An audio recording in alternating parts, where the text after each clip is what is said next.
Hello there, Internet. How's it going? I am back after a brief absence.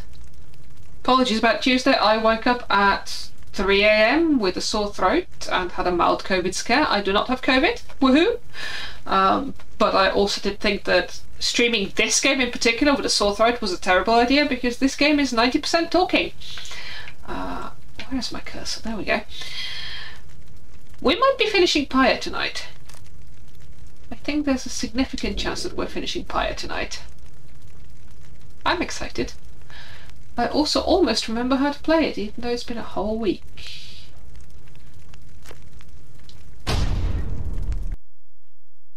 Yay, revolutions. I like revolutions. I updated OBS just before this stream, and I may have installed a VPN earlier this week for reasons which we may come back to, and so everything stopped working about half an hour ago, but that's okay, we've got everything back online. Hey BTetta, how's it going?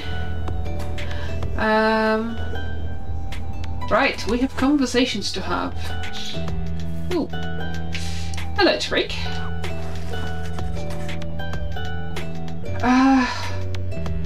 After the liberation of Pamatha, didn't we get Rookie out?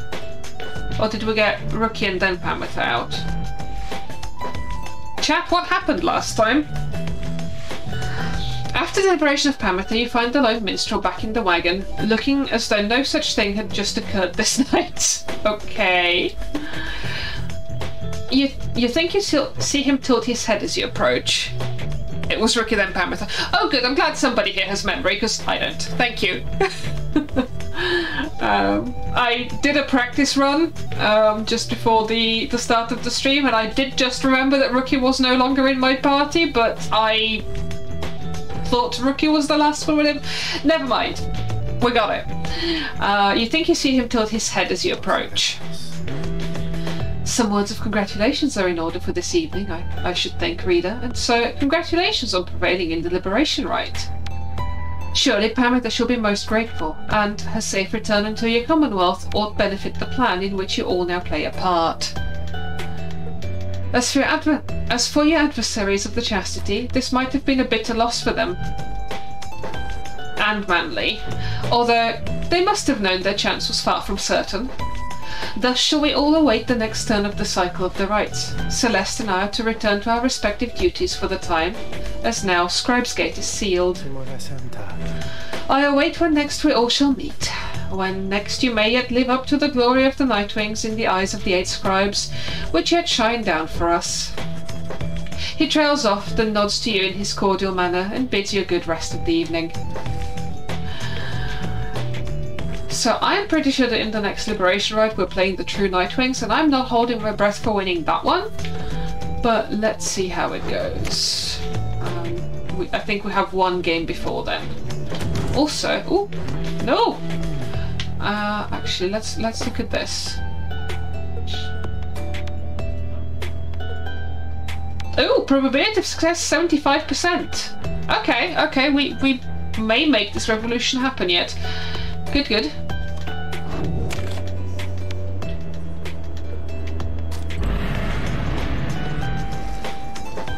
It is daybreak.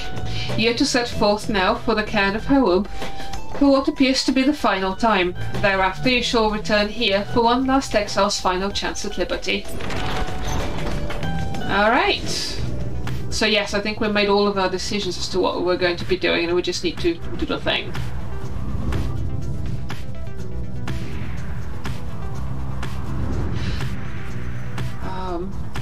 It occurs to me that in my head we were going to finish this tonight and it was going to take 3 hours, and I have no backup plan for what the heck we're going to do when we finish it early, but we'll find out. Your flight takes you near to where you breached past Stormwall into Deathless Tempest. With the climate in the downside intensifying, you wonder if the storm has spilled forth from its confines and started to ravage other regions of the land.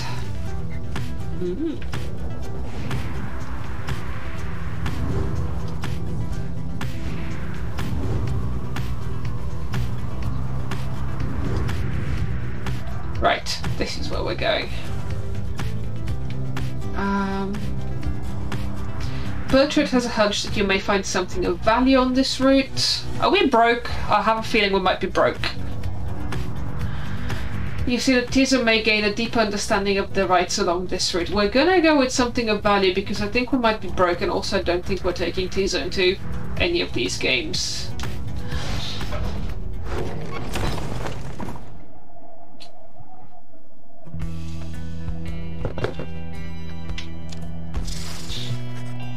You make time to explore the stark badlands of Shunt with your companions. We have seen naught, and thou? I think I haven't found anything yet. Except, I think maybe I could. They turn to you. You may continue searching or return to the wagon empty-handed and pursue your vocations. Ooh. I think vocations, actually.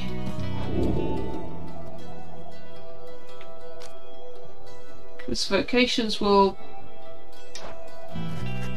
give us all buffs, maybe.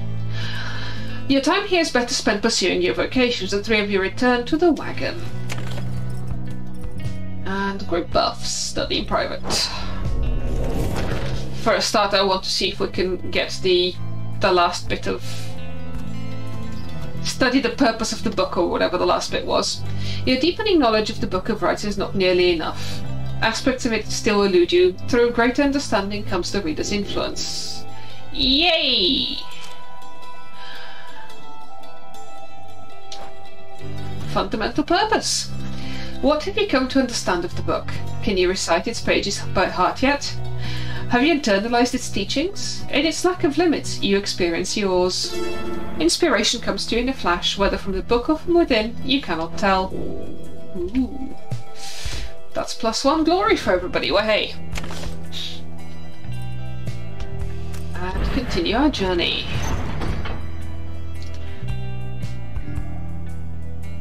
You're to conduct the rites here soon against Ignarius and the Templars. Oh yeah, we made their lives terrible last time, didn't we?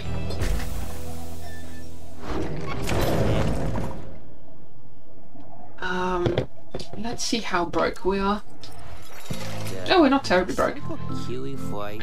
Guys, can't help but wondering, whatever happened to that number with the wings? You know the one? I guess she's kind of pretty, maybe, I suppose? Oi! She's still around by any chance? Because, well, anyways. We have Stardust. We don't have any performance-enhancing drugs, which is unfortunate. Actually, we have some in our inventory, which we should use for our final liberation, right? I can't actually remember whether any of the talismans need any more upgrading either. I guess I could check. That'd be an idea now, wouldn't it? So I think our default team from now on is probably Sigilman, Zay, and Bertrud. Bertrud is her name. So let's see. That's a rank 20 legendary talisman. I don't think we're going to upgrade that. That's a rank 20 talisman, and that is rank 20 legendary. So I don't think we actually need any more Stardust. Unless we really want to use Tizo or Volfred, but I don't think we do. Okay, cool, we're good. I think we are in fact good. I wish you guys would have bought something, maybe. Sorry, Ron. Alright, let's do this. After making all the necessary preparations amid the desolate sprawl of the Cairn of Haub, you and your companions await the commencement of the rites. It is quieter even than usual at the onset of such events. The lone minstrel appears bearing some sort of news. I have checked, and it appears as though the Templars have not yet arrived, reader. There is no sign of Ignarius, or anyone. The sigil is not set either. If what he said is true and your adversaries are not present, then you presume the rite cannot commence. However, the stars themselves soon indicate you are mistaken. Interesting.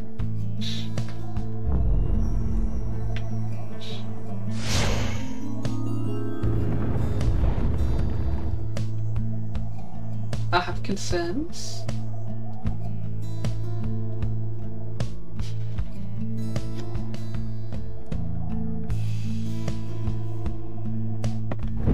Reader. Do not inhale tea. The Commonwealth. Your home. Today it is aflame. Much like a stack of books. Aflame because of you. What did you do, voice? Because of your outlandish plan.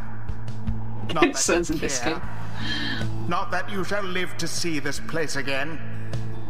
Your attempts at revolution shan't succeed. Though by all means keep trying. As for myself, I shall enjoy presiding over these remaining rites. The rite is set to commence, but your adversaries they have failed to show. Then the foes we were to stand against this night have ceded their remaining chance at victory to us. Indeed. As the rites are drawing to a close, some of the triumvirates whom you have met, perhaps they're beginning to decide the stars are not worth heeding any longer. Ignarius, you wonder whether he would give up on the rites like that. He did seem rather disaffected, having failed in the liberation rite before. Perhaps he did finally decide to quit, for good. In any case, we have begun the ceremony here, so I ask that we end it. Go on, then. Okay, sure. Sir Gilman. Say... Shiru-sama? Bertrude Taylor. With that out of the way... We take no pleasure snuffing out a flame disowned.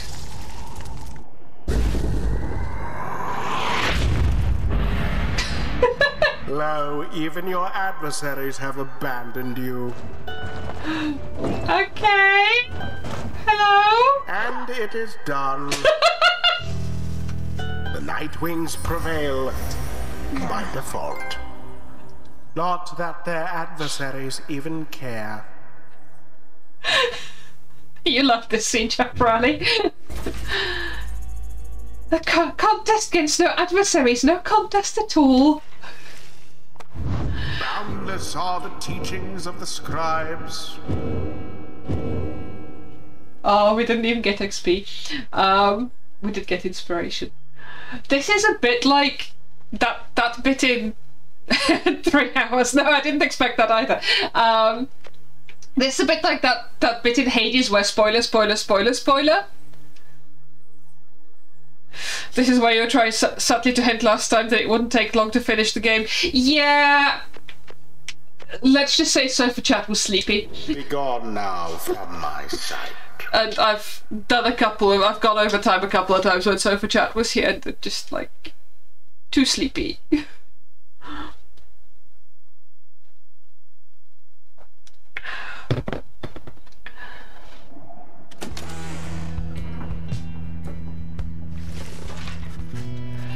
No one speaks further of the Tempers back at the Black Wagon. Everyone is instead preoccupied with the rite that is to come. It is true then. This is going to be our last chance to go home? I'm afraid so. Our plan is an imperfect one, yet here we are, faced with this vital opportunity. I'm assuming that's something like you've reached the surface. Spoiler, couldn't possibly comment.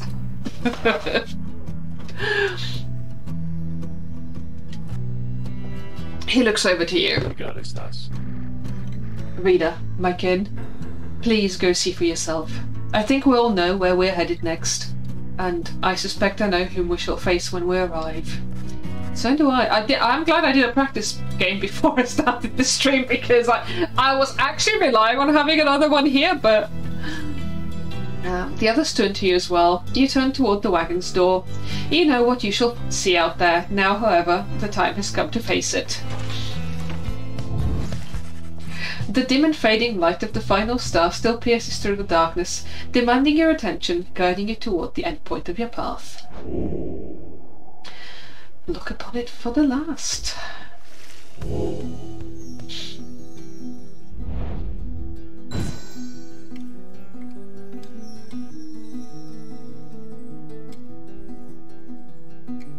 Oh, I wonder what Wilfred's planner says. 78%! Doing that game took us another 3% up. Okay, cool. I will take that. Off we go. Wait, did that say we were playing the Accusers, or did it say we were playing the True Nightwings? You are summoned to the Fall of Soliam for your 7th and final liberation rite. Thus shall the cycle of the rites be ended for an age. You sense that if the rite ever shall commence again, it shall not be during your lifetime, or that of any of your companions, even the longest-lived ones. The stars reveal to you one thing more. The adversary whom you face shall be Aurelic. Already he has crossed Scribe's Gate and awaits your arrival. Okay, so we know we're facing the True Nightwings. If the 8 Scribes created the Nightwings in their own likeness, perhaps it is only fitting that the Nightwings should, in the end, be forced to face themselves.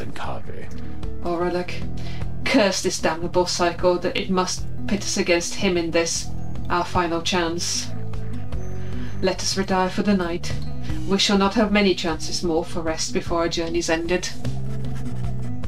The group disperses as exhaustion sets in. At dawn you fly to Mount Elodial to make a final effort to achieve your plan, and get somebody home. But who? Good question. Continue our journey. Foolish reader. Hi, boys. So-called friends. You are accomplice to their hateful plot. They are exploiting you. You shall never have your freedom. Grumpy voice is grumpy. By dawn you are already up and about after a troubled slumber. The black wagon is prepared for its final voyage to the Fall of Soliam. No one speaks.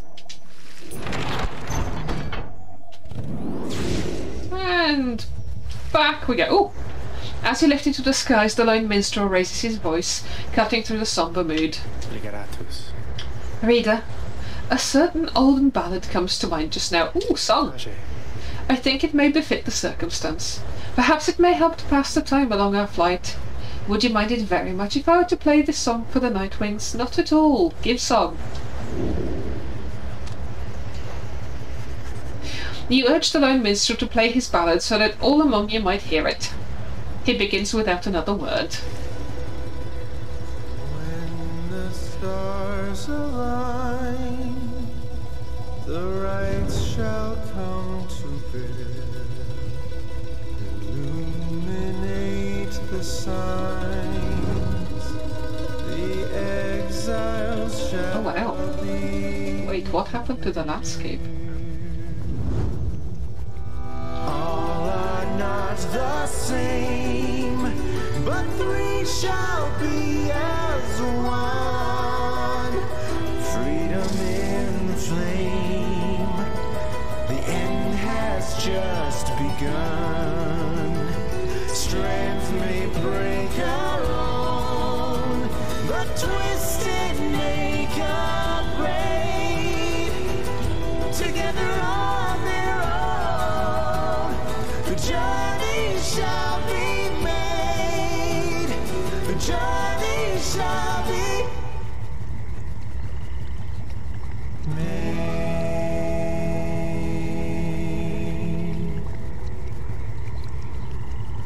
Bertrude slithers up to you as the black wagon passes through the skies above her former abode. Our kind, who lurk below, they would scarce believe we saw above them now. We told them, when Sandalwood came to fetch us, that we shall not return for some time. Our most accomplished labourers, with whom we share so many moons in exile, We trust that they shall carry forth the reputation of our services, for we taught them all we know. She seems almost nostalgic as she lists off the various services provided at Big Bertrude's.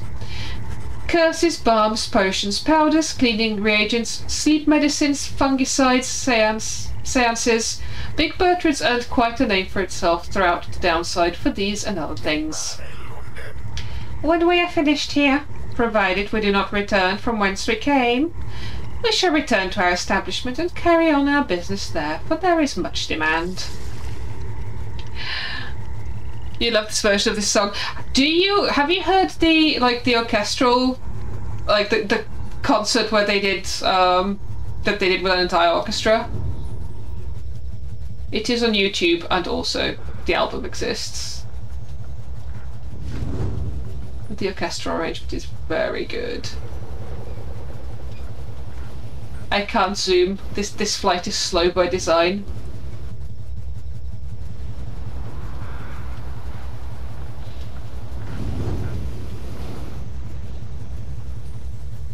I don't know about the Commonwealth being on fire, but the downside sure as hell is not looking good right now. You have? Excellent. Okay. Temple System. You sense Volfred shall gain favour. Nope. Volfred is getting nowhere near that orb. You sense Zay shall gain favour. Yes. Thank you. You touch down amid the fading glory of Mount Elodial to make pilgrimage to the summit for one last time. There, one last liberation rite shall soon commence. There, one last exile shall regain his or her freedom. Their freedom. All others shall remain to carry out their sentences here in the downside for the remainder of their lives. And in the Commonwealth, the plan of which you are a part shall either come to fruition, or shall be suppressed. Eep. Seek the Curse Scribe's favour. After having landed, you join Zay on an expedition to the monument of Jomwa Many-Mane for what is likely to be the final time. Glory to the 8 scribes, for you have chosen me to be a witness to the ending of the cycle of the rites. We have followed on your path, and in your path, and now we have arrived upon the site at which the cycle first began. Always have we done our utmost to honour you, and honour the traditions you described within the sacred book, which one day I should like to read myself. Whatever shall transpire in the coming nights, it is your will, and I shall accept it, even as I strive with all my heart for all my friends. Soon she is finished. You return to the wagon in silence, feeling as though Jomwa Many-Mane has shown you favour. At dawn you shall begin your last ascent. For now, your vacations may occupy what little time you have to spare. And Zay gained +2 presents for the next rite. Right, let's do the final mystery of the book.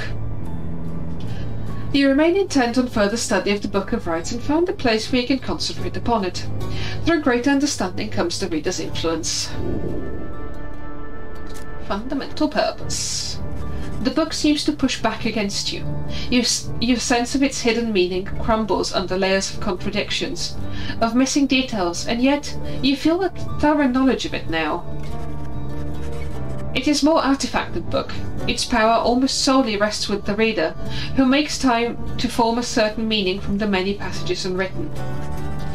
Yet the glimpse of knowledge you approached just then called back at you to stop and go no further, not to press too forcefully against the outer limits of your understanding.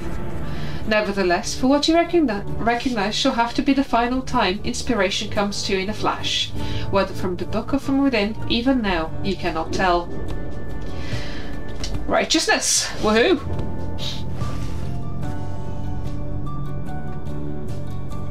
You look up to see the lone minstrel there. You had not noticed him. He looks up at you, with his strange eyes, a colour not unlike the bindings of the book, and he smiles at you faintly. The moment passes, and he turns to go about his business. Iceland! How's it going?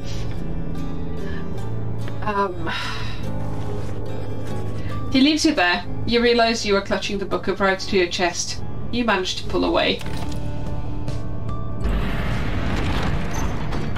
And continue our journey to Scribe's Gate. And we must remember to take all of our performance-enhancing drugs.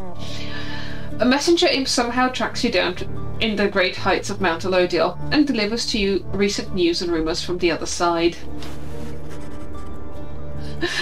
Yay, pasta! Specifically, the imp shares details regarding Pamitha and what became of her since she was liberated at the Falls of Sliam.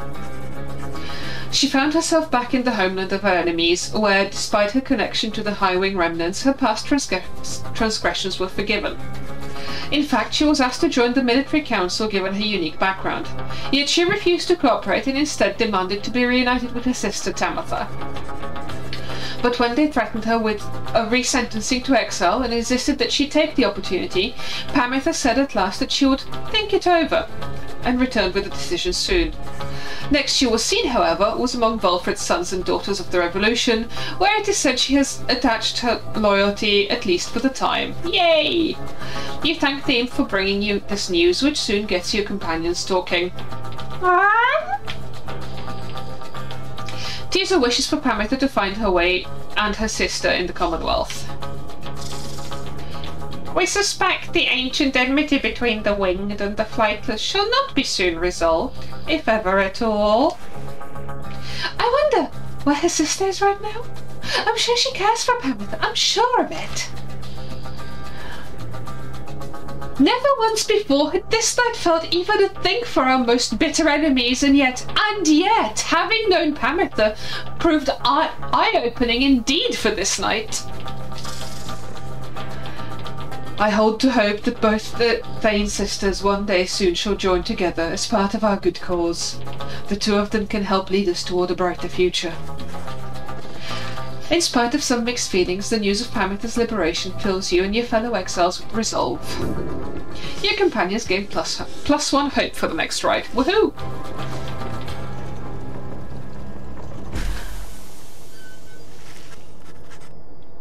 You stand before the Scribe's Gate with your companions. The gate guardian is there, as ever, but you sense something different in her. The exiles of the Nightwings. We shall not meet again after this coming, right? Tariq and I. It shall be time we take our rest, I think. Greetings, Celeste. I will tell you that the Nightwings are prepared, though this time I am uncertain anyone amongst us feels thus. We have a duty to uphold, Tariq. And then what, Celeste? And then nothing. Not for the rights or us. Not till the dawn of a new age. Now, Nightwing, step forward. Please state your names and what it is that you seek whilst crossing Scribe's Gate. And they're gonna bang! Yes. The question is, are they going to bang one last time, or are they going to escape and elope together? One by one, your fellow exiles approach her, now with sureness in their step. This is Sir Gilman of the Sea Dominion, at your service. This night's never-ending quest for honour shan't end here, yet first he has a noble duty to uphold. Tiso believes that his ancestors are watching over the Nightwings and seeks to live up to their legacy. His New Age technical term in Wizard Basketball. I believe it is. Oh, my name is Zay, and I'm here because the scribes, this is the path that they have shown me, and all of us. I like it when they call to me. We are called Big Birchwood.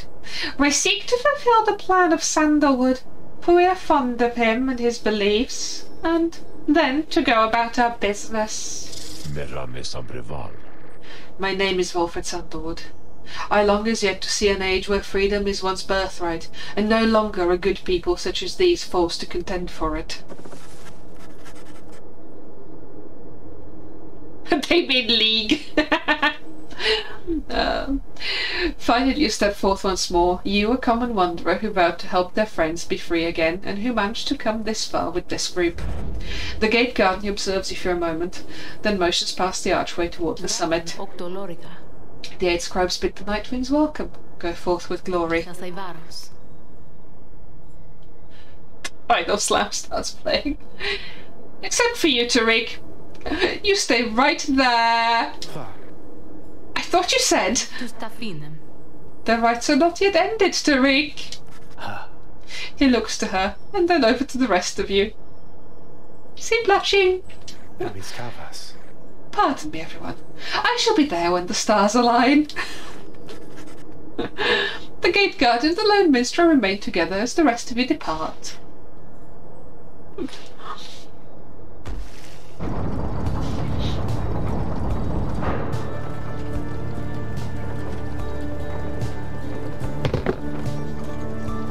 Rearranging his shirt to say turn up, yes. You have gained the summit of Mount Elodial for the 7th time, the final time in which any one of you shall have a chance to leave the downside.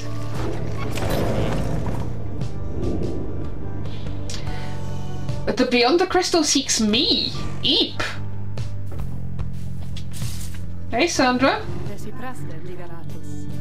Thank you for visiting on such short notice, Reader. I understand you have important matters to attend to. So let me be blunt. Please listen for a moment then. I know this whole affair is coming to an end, all of it.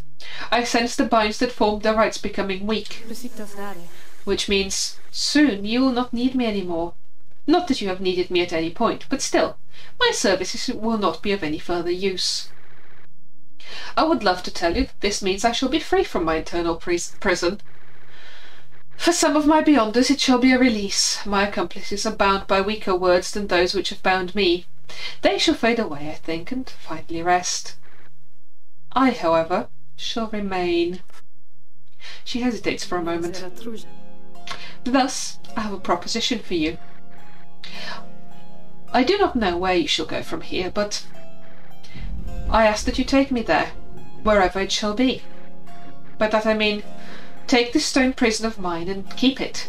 Do not just leave it, as all your predecessors have, each time their stay among the Nightwings reached an end. Soon the Beyond the Crystal shall serve no use at all, except to keep me trapped. I am content to remain thus, for I have little choice, but I would prefer to do so in your company.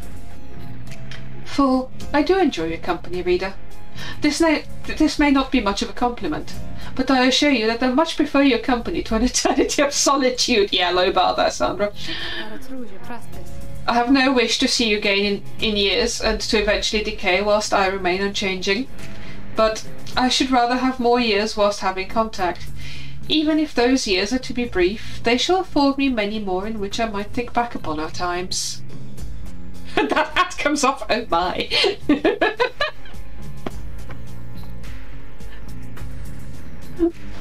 Oh, chat.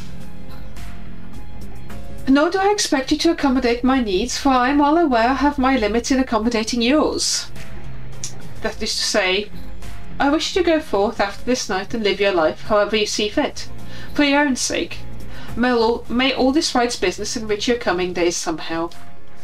And, in considering that life after this night, if you think that there may be a place in it for me, however small, then once again I simply ask that you take me along.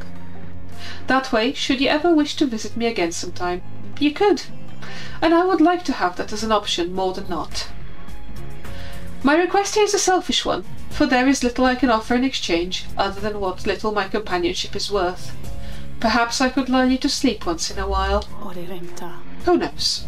You could always try to sell the Beyond the Crystal for a reasonable sum somewhere, or something to that end. There must be someone out there with an interest in this thing. I could give it to Bertrude. So then, you have heard my sad little proposition. What do you say? Agree and do I decline with all respect? Can I offer to give her to Bertrude? You grasp the Beyond the Crystal and set it into the folds of your clothing. Sandra senses this and makes a sound, as though surprised. Bertrude will totally last longer than me, yes. Thank you, Reader. She is at a loss for a moment, then. Let us go, then, from this place. Go and face your last remaining adversaries. May you crush them under heel and achieve the outcome which you seek. I believe you shall prevail. I don't. She disappears into the stone for now.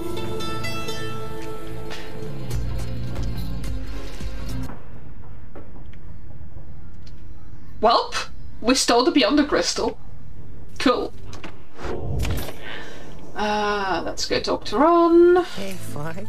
Hey guys! I guess you probably heard the big news, huh? Yeah, well, I'm going out of business here, I guess. Just hasn't been the same, you know, with the stars all fading out and stuff. Anyway, just wanted to say you guys are great, and I'm sure I'm gonna miss having you guys as customers and all that. But I got some good news though too. All my stuff, it's all on sale now, and I will throw a little extra there, just for you, okay? So enjoy, and maybe I'll be seeing you guys around, okay?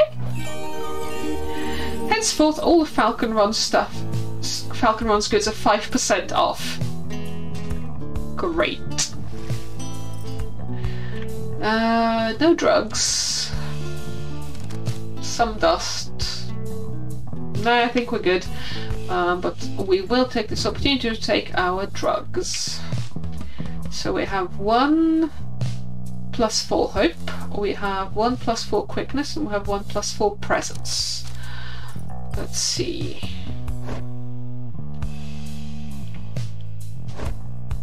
I think Bertrude needs hope. And quickness, in fact. Okay, Bertrude gets hope and quickness.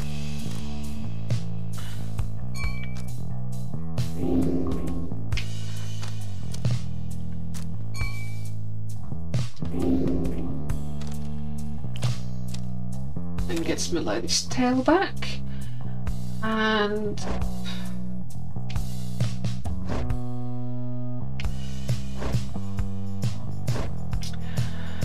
which one of these two wants more presents? I think Zay gets more presents because no amount of presents will make Sir Gilman actually have presents.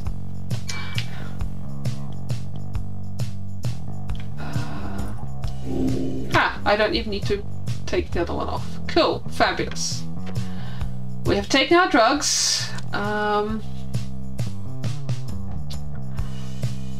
wondering if I want to shift talismans around because I do like the Pyre restoration thing. 5% is such a good deal. No discount PEDs, no.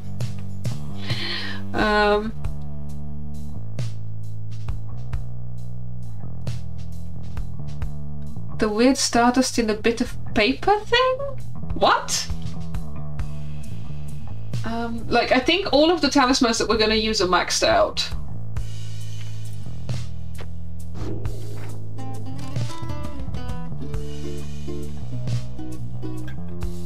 Top left of the cargo.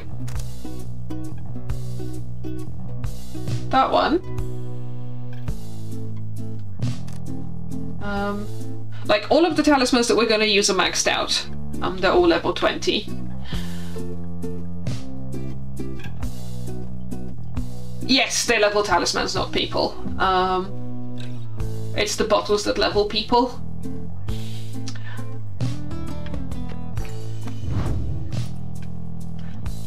So, Chopper, I know you said that the whole bouncing aura thing is good. I honestly have not particularly noticed. Oh, what does this do? Bertrude's blast pierces through. So now that one is good. That one I'm keeping, but I'm tempted to replace the anklet with the righteous flame because that means that our pyre grows every time.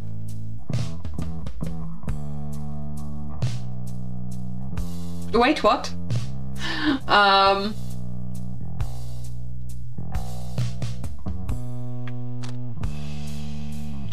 Yeah, we will do that, I think.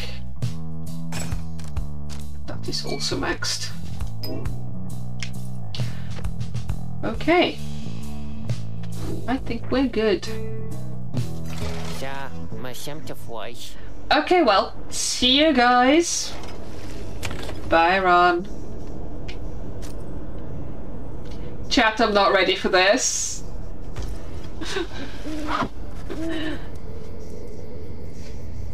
You have gained the summit of Mount Elodial for the 7th time.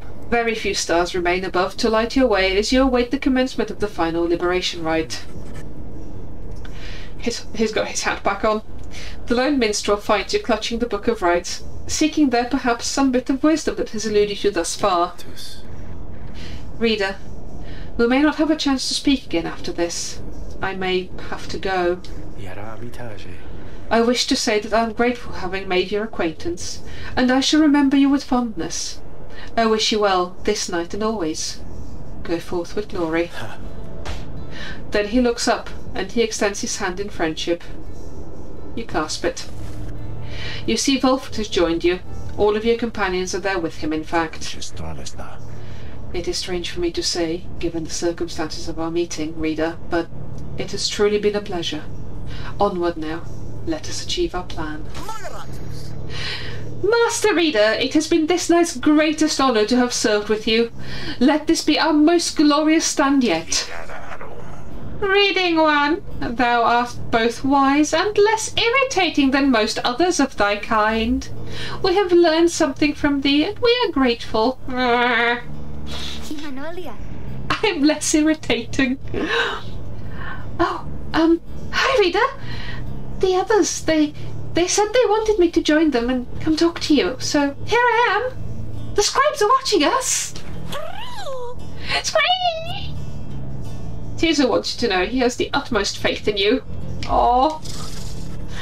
You look upon your fellow exiles, your companions, with whom you have withstood the downside and with whom you shall now conduct this final rite. Begging your pardon, but my time has come. We shall see each other soon. He departs. After this night, the outcome of Volfred's plan, the plan of which you all have been a part, shall be decided. One way or another.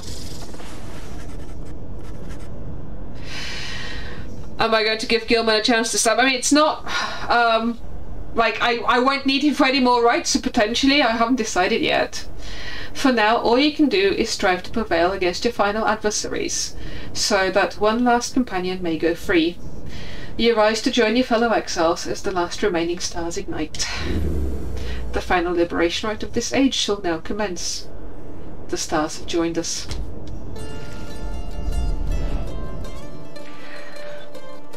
Like, Bertrude just wants to go back to her shop, so I don't think she particularly wants to be liberated.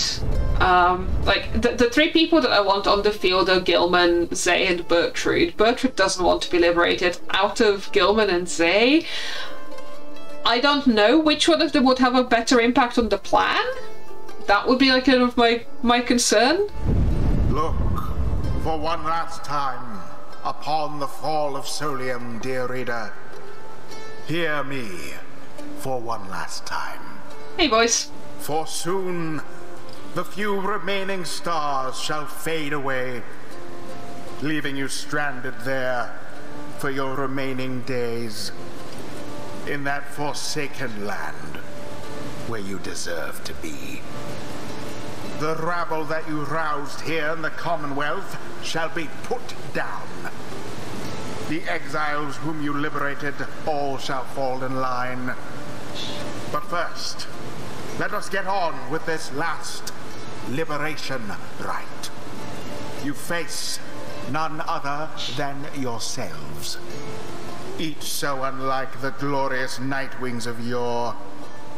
'Tis a shame that one of you shall soon be free, for you deserve each other. I'm terrified. The pyres burn, and each of the triumvirates is present and prepared. But before the lone minstrel can concur as per the custom... Not another word! The demon Orlik slowly raises his clawed fingers to his mask. The false Nightwings have arrived, at last. Long have I awaited this. My freedom once was stolen from me. Then I was cheated of it, here upon this mountaintop. You may now attempt to take it from me once more. He stands there for a moment silent, then Orlik dons his mask and stands prepared. May these damned rites cease forever for the misery which they have caused.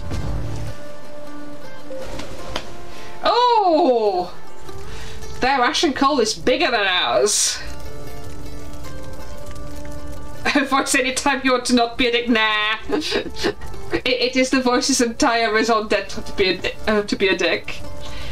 Nightwings, we shall not meet again after tonight, for the cycle of the rites is all but ended. Thus, I would have your decision on whose behalf shall you conduct this final liberation rite. The one whom you anoint, or else the exile Aurelic shall be returned. Godspeed, reader. You know what is at stake better than I. I have utmost faith in you to make the best decision and conduct this rite with glory. Nightwings, the star's remaining light grows dim. Your decision, please.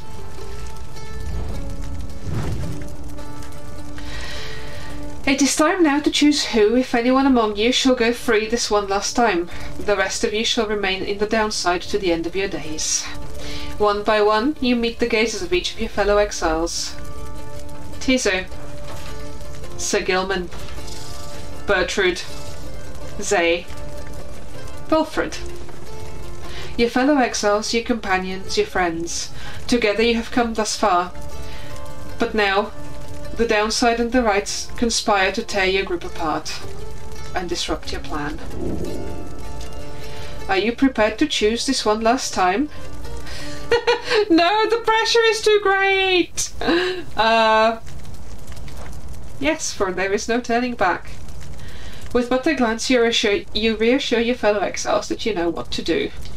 One final opportunity for salvation. Too bad for the rest of you. Right, I want to have a quick look at what they are packing. An Ashen Coal.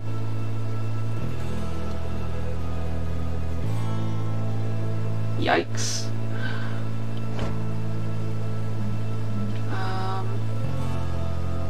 After being banished by an anniversary, the bearer has a chance to return immediately. 15% and +4 quickness.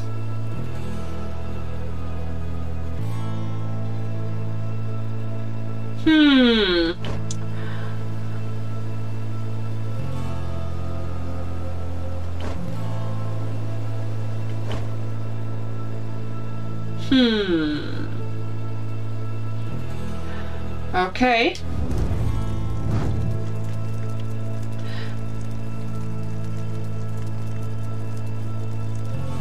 Aurelic is good, everyone else sucks.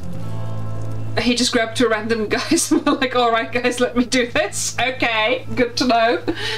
I'm actually tempted to attempt to liberate Bertrude because she would probably be the most useful to the plan from the three that are actually playing. And if she's my center player, she might be actually okay at banishing Aurelic.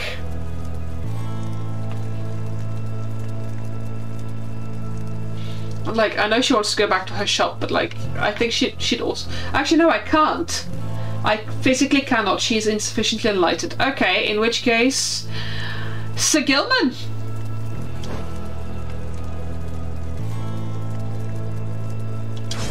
Sir Gilman. What has this knight done that he should warrant such a courtesy as this? Know that he shall strive with all his heart. You'd better. Your choice is cast. As for your other companions, you sense a clarity of thought and purpose in each of them. They stand ready to support Sir Gilman as well as you. Who shall stand with him? Bertrude. Bertrude. Thy will is ours, reading one. Let the remaining stars shed their last light upon our ceremony here. And Zay. Zay. Blessed are the scribes who grant to me and all of us this final chance that we might free our dear friend Sir Gilman. The choice is cast. Those are to be my adversaries then. And who is it, I wonder, who asserts their will over that group? You sense Aurelic searching for you, almost reaching out to you. You, the shadow of the false Nightwings. They are nothing to me, but you who would relinquish your own liberty for sake of them? Strange. It is fitting then that I shall have to face one such as you. Then Aurelic stands at the ready, signalling for his two allies to do the same. By light of dawn, the cycle of the rite shall cease. Let us see if we can finish this ordeal before that time. The sky above begins to shudder. The final liberation rite is about to commence. Tariq? I am prepared, Celeste. Then let our song this evening shake the stars themselves. Aye, Celeste, let us make sure of it. Not ready for this chat! Ah!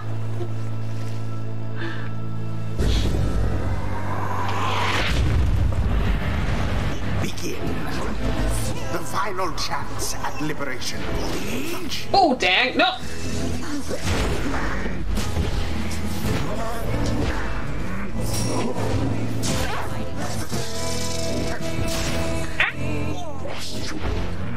No, no, no! Damn! Okay! I do not like this.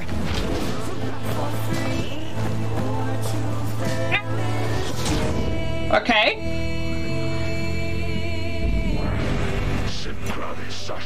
The sky rains ash. Soon shall your Pyre's own mingle with them. Just then, the skies above them begin to rain down fire, the final throes of the cycle of the rites, and the ending of the age.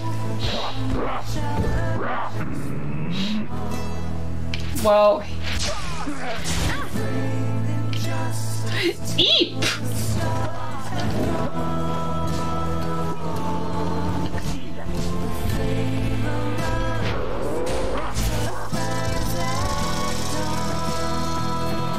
No! Dang! No! Ah! Ah! No!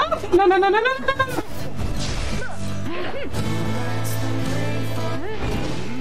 No! Dang! Eep!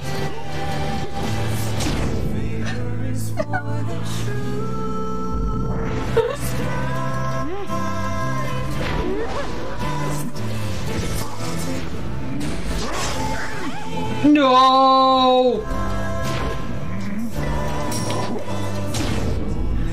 Eep!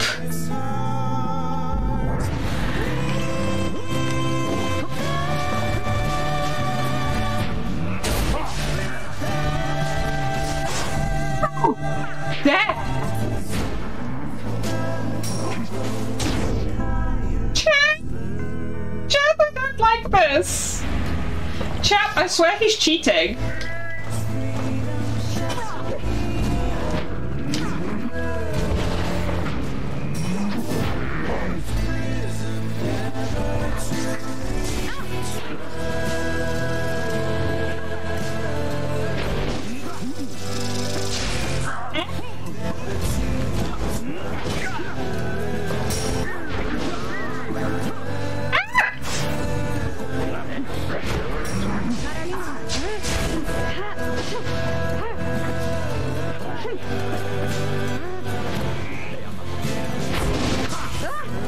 Got summit!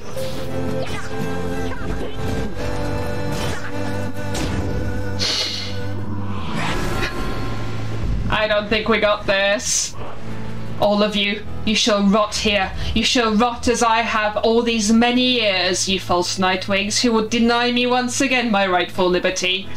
You who deny that liberty to all of the triumvirates you face and vanquish under the guise of the traditions of those blasted scribes. Come, let us continue this glorious affair.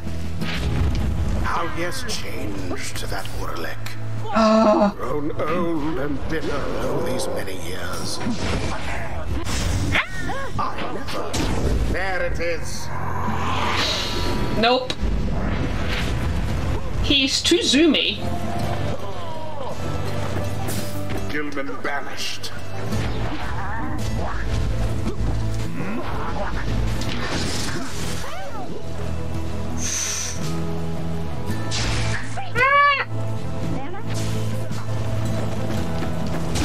Remember everything which you hold dear. Yes.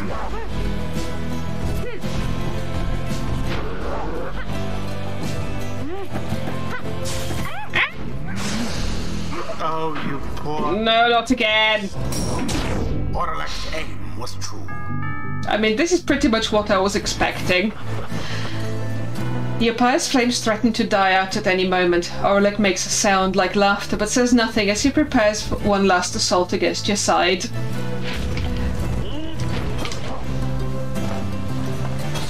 Ah!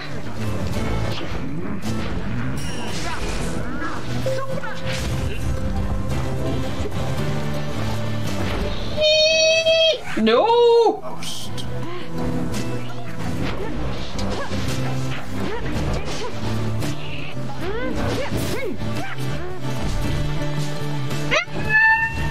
No!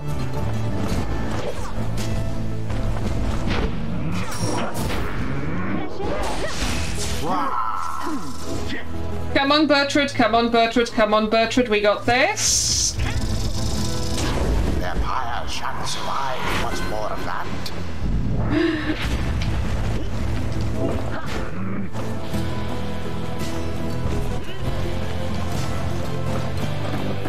No! God damn it! The orb.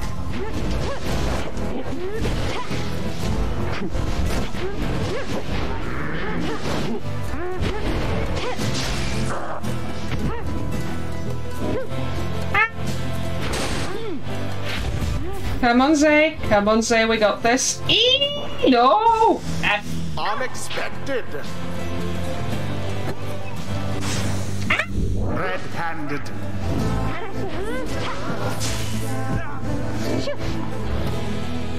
Ah! No!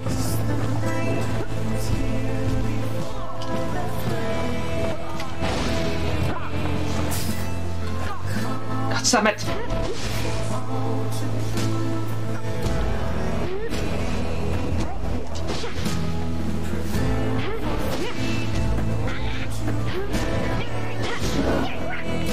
Bad imp, bad imp, bad imp.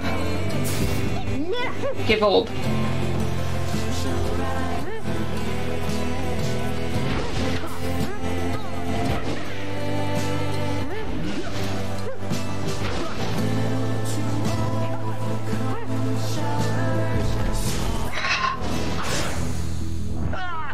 No! And there it is. Ah! Well, we fought valiantly, I feel. True Nightwings proved their worth. The Nightwings, on the other hand, Ah, well. thus ends the liberation rite. And thus, the scribes have chosen. Alas, noble friends, that you did strive for in vain for this night's sake. Now it is clear, at last, that this night's honour cannot ever be regained. Oh, Sir Gilman. Orlick appears, his head bowed. For someone who has triumphed, you sense no pride in him. You posed a reasonable threat. Now, farewell. You look upon Orlick for what you expect shall be the last time. Any moment now, the Shimmer Pool shall engulf him. Any moment now, he shall regain his freedom and return unto a commonwealth he has not seen in half a lifetime. Any moment now, the cycle of the right shall end, until at least the dawn of a new age. Any moment now. And thus, the scribes have chosen. And thus, the scribes have chosen. And thus, the scribes have chosen. It's good. No. Nightwings. Reader. What have you done? A revolution? Did we do a revolution? Nothing happens. Soon, Orlick tenses up. Each prior time, upon the fall of Salim, the Shimmer Pool has opened, following the liberation rite and taken in whichever exile prevailed. But now, all is still, and the light of the stars above has all but died. You sense a growing fear that it is already too late, that the Shimmer Pool shall not reveal itself again. Orlick laughs to himself. The 8 scribes saved their greatest treachery for last. Then something else catches his notice. Wait. A sudden rush of starlight cascades through the stillness of the summit. The shimmer pool has appeared again, different somehow, but open. Aurelic looks upon it, but it does not engulf him, or at least not yet. It seems I was mistaken then. The 8 scribes. This is not their greatest treachery. This is their greatest jest. The shimmer pool is flung wide open. It seems that all are worthy now of freedom. Just then Sir Gilman approaches. How? What? You mean to say this night and everyone that we can all return?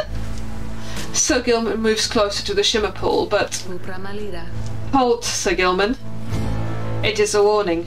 Sir Gilman recognises it such and heeds it. This feels like a success. Who can tell? The shimmer pool has lost most of its strength. You step inside and you shall surely perish in the current. Of that I can assure you. Aurelic shakes his head. Then I am cheated once again. No, the shimmer pool is revealed and one of you may still return as planned.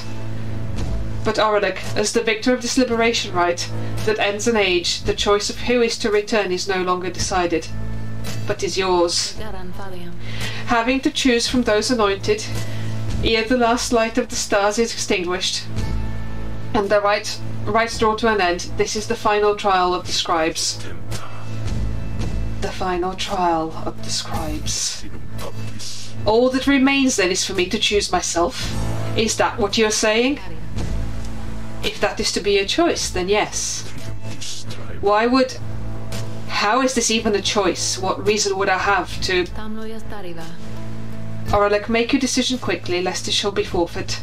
I do not know for how much longer the light of the stars shall offer you this gift.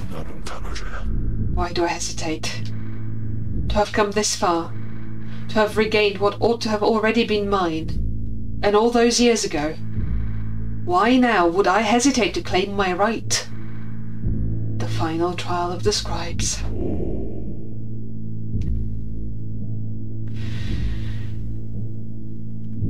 Let him work it out, reach out to him, manipulate him. I will reach out to him.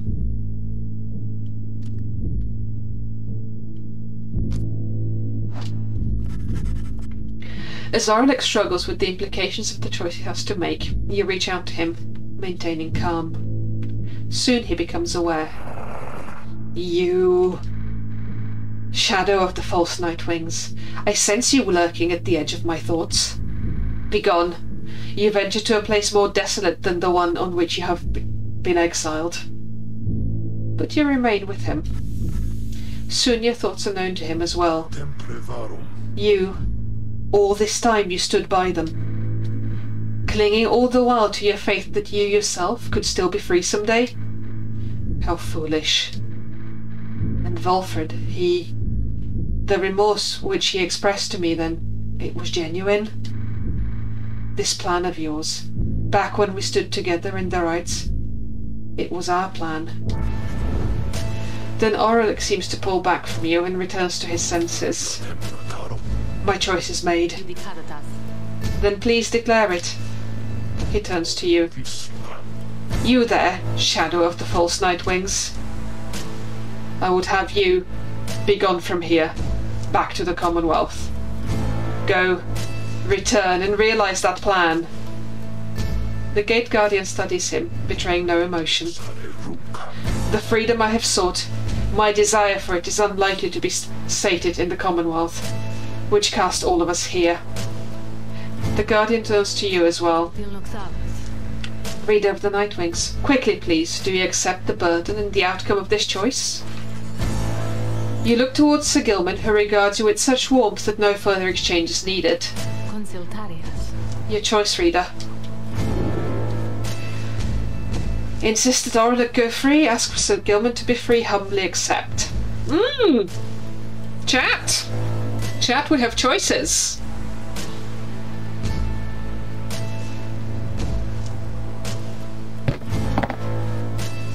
I think I shall humbly accept. I'm running like hell.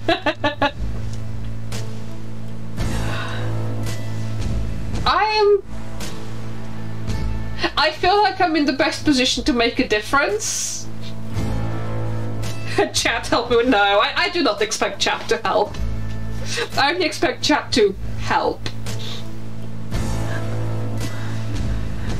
Alright. Eep. What is being offered you is far too precious of a thing to be declined. You accept. You have chosen to be free yourself.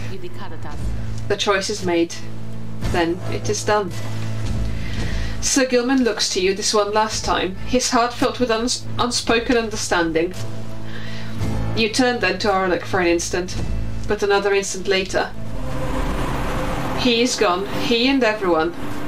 All you feel is the coldness of the rush of water coursing all around you. Orlick gave his freedom so that you may yet have yours. May you return in glory. Godspeed, Breeder. By the scribes. No stars remain aloft. The cycle of the rites. It is finished. The Commonwealth. What shall become of it? What shall become of us? Nightwings. The opportunity to gain your freedom from the downside. Was it not enough?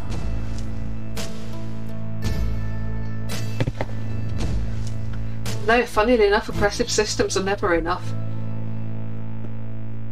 Did we do a revolution?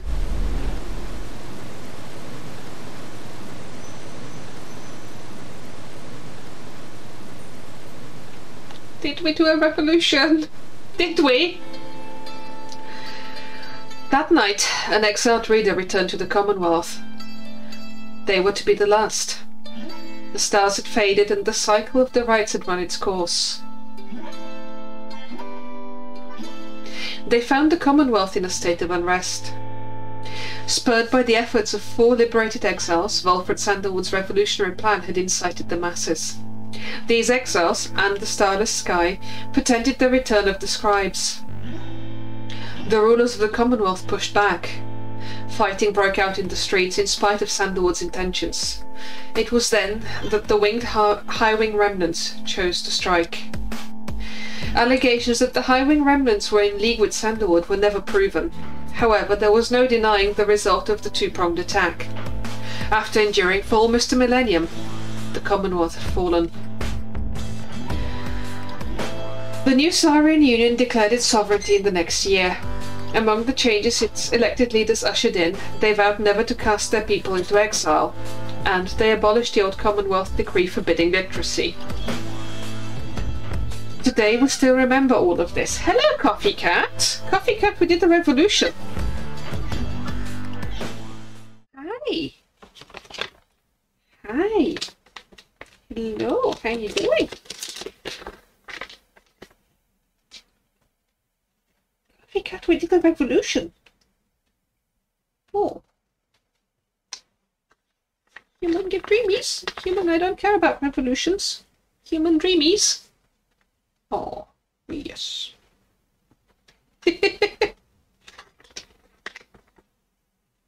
You are very good and you deserve all of the dreamies.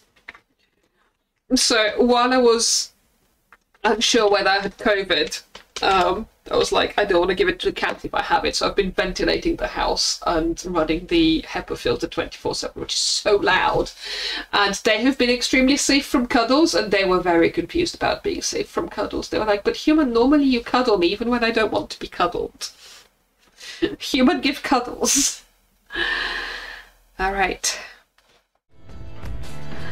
Today we still remember all of this, and we remember the exiles of the downside whose deeds led to the dawning of our age, whether they returned or not.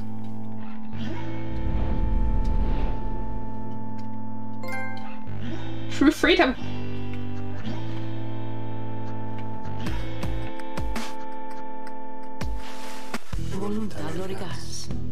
After the cycle of the rice ceased turning, the lone minstrel bade the remaining Nightwings take the Black Wagon and seek their fortunes elsewhere in the downside.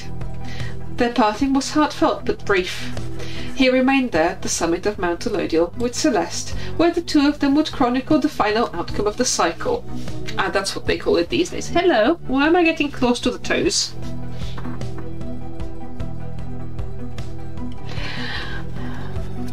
Neither Tariq nor Celeste were ever seen again. We know all this through song attributed to them. Some claimed these songs originated in the taverns of the Siren Union, but merely were imbued with later folklore. However, exiles liberated from the downside corroborated each other's claims at having met this duo that presided over the liberation rites. Another folktale suggested these minstrels were heralds of the scribes. Having fulfilled their obligations, they departed the world we know and rejoined their patrons. One of their famous songs describes another simpler outcome, that the two gave up their duties to the rites in favour of a life that they could share together. In any case, they are likely to remain the subject of such verses and such songs, for it was they who watched over the rites and ushered in our times. Aww.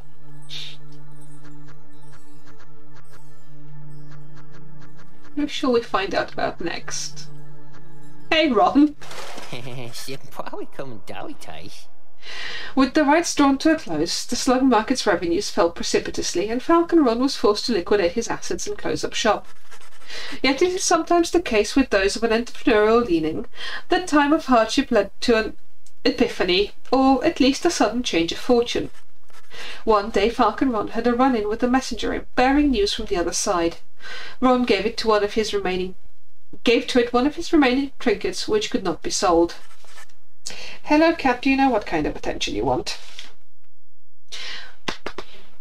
The following week, the messenger imp returned to him, bearing a tidy sum of wealth in newly minted coinage from the Sarian Union. Hey, you.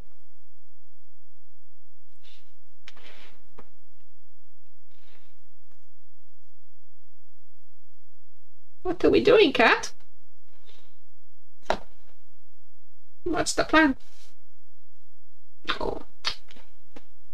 It's the plan to put the human on the floor. The human can't be on the floor right now. Sorry. The human has to talk to the other humans on the internet. Okay, bye.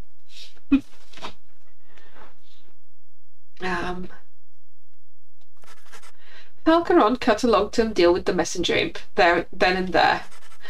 Though his trade remained a grey area from a legal standpoint in the Sarian Union, the newfound fame of the downside caused Falcon Ron's goods to explode in popularity.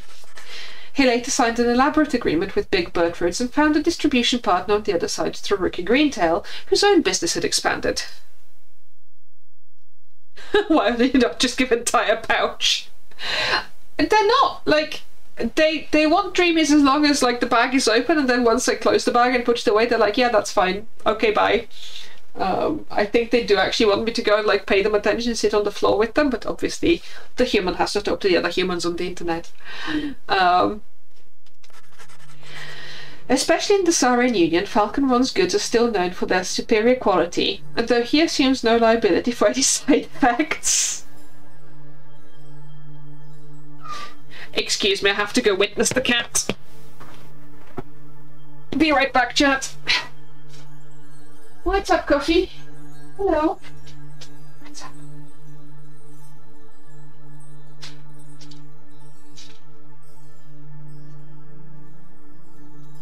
Cat.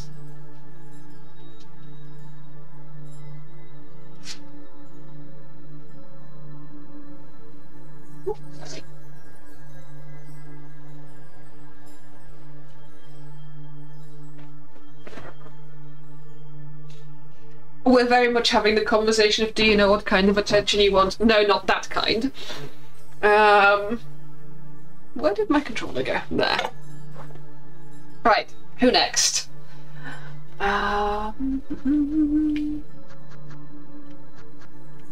Let's figure out what happened to some of our adversaries. Spectacular. When Manly Tinderstorf realised the rites had ended, and that he no longer could return to the Commonwealth through this ancient means, he was outraged. He cursed the scribes, spewing forth such a slew of blasphemy as to be very unbecoming of one of his high status and bearing. When at last he calmed himself, he focused all his energies on attempting to find another means of homecoming. He maintained regular contact with his wealthy family on the other side via messenger imp, and used their vast resources to explore other means of escape.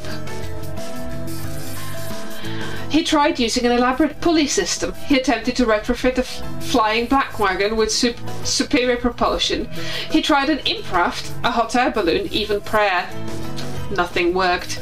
There was only one way to escape the downside, and now it was gone. Tinderstorf bankrupted his family in these vain attempts. At last, such was his shame that he retreated to the teeming woods of Black Basin, to Cinderwood. There, he yet wallows, complaining to his comrades of the chastity who will still put up with him, either about his own misfortune or the latest news from the other side. Oh, couldn't happen to a nicer person. Oh, cat! Oh, much mewing is happening.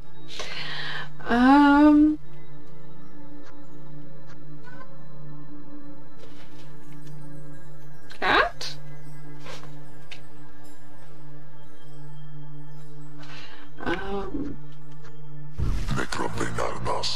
Oh, much mewing is happening. I shall go witness them. I think they just want to go out and want to be witnessed going out. Hello?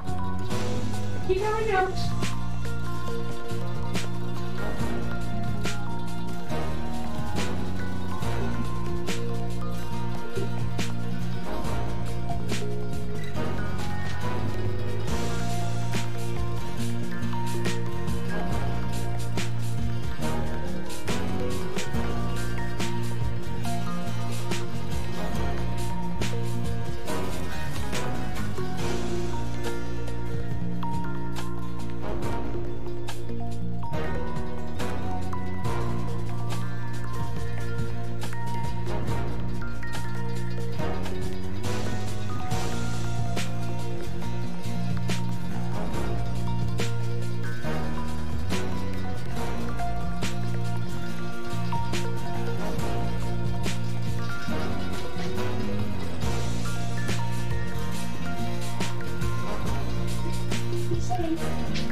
And we're back. Human, witness me! Right. Once it became clear to Ignarius that the rites were drawing to a close, he knew that it was time for him and the Tempest to call it quits. Oh. But first, he and the Tempest decided to celebrate, and that they did for many, many nights.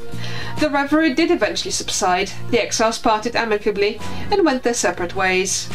He roamed the downside then, searching for some meaning in his life, sometimes taking odd jobs requiring his brute strength. He never remained alone for very long, and took on many lovers in his time. However, he sometimes thought about the one he had called Curly Horns, and what became of her. Aww. Though his glory days as the most powerful conductor of the rites had long since passed, he always enjoyed the fearsome reputation he had cultivated at that time.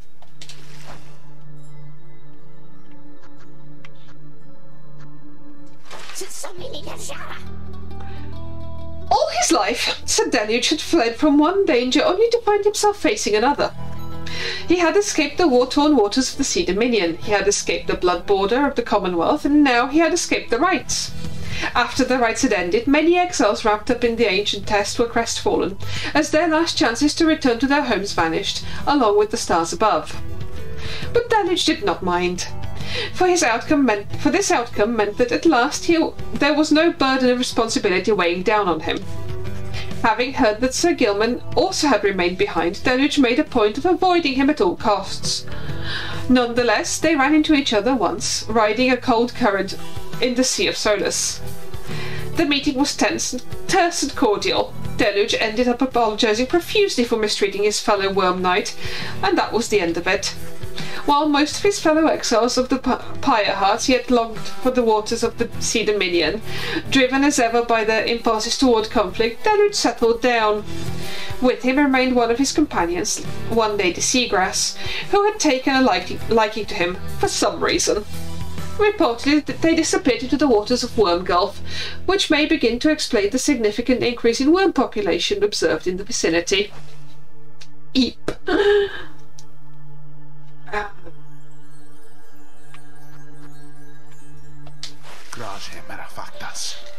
After the final liberation rite, Lendl refused to believe that the rites had truly ended.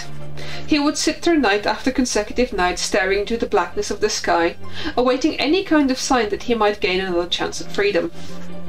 No such sign ever came. His fellow accusers started to express concern for him. Survival had become their top priority once liberty had slipped from their grasp. But Lendl dismissed them as weak fools.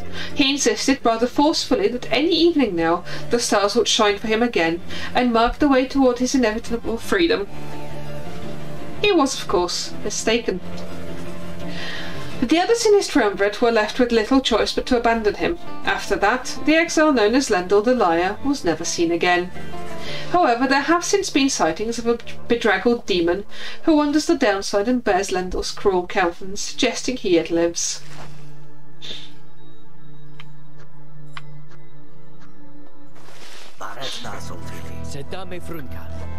As the cycle of the rites drew to a close, it grew evident that the chance of freedom from the downside had forever slipped from Dalbert and Alma Oldheart's grasp.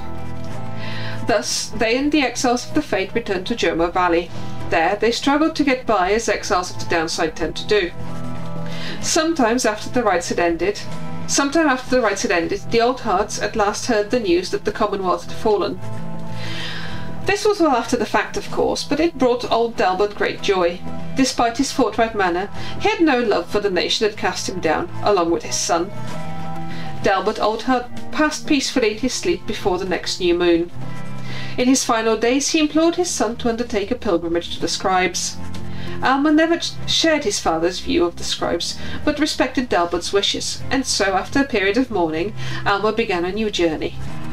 One day, during his travels, he ran almost headlong into another exile, after paying homage at the Spring of Joma. He was stunned to find that this was none other than the one he knew as Zay, from their days as adversaries in the rites. Zay was overjoyed to see him, although Alma was unable to bring himself to understand why. Eventually, of course, he did, and they remained together, growing ever more accustomed to their new lives in the downside. Not a day went by that Alma Oldheart did not think about his father, and give thanks to him and speak to him at morning and at night.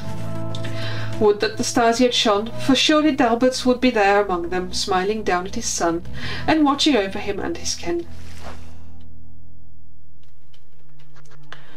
Okay.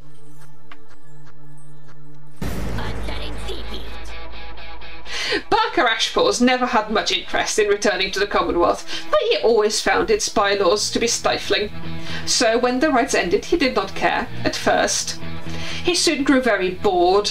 The rites had given his life a certain sense of structure he had always needed. He missed the raw anticipation of it all. He decided to continue conducting the rites for the thrill of it. He bent some of the rules and replaced some of the objects, but it was close enough. His packmates, the dissidents, proved more than happy to participate, and thus they ran against each other back in the Joma Valley. Gradually, other exiles familiar with the rites, as well as those who had not heard of it at all, started to take an interest.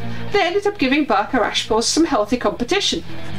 His old feud with Rookie Greentail ceased meaning anything to him, and he forgot all about it amid his new pursuits.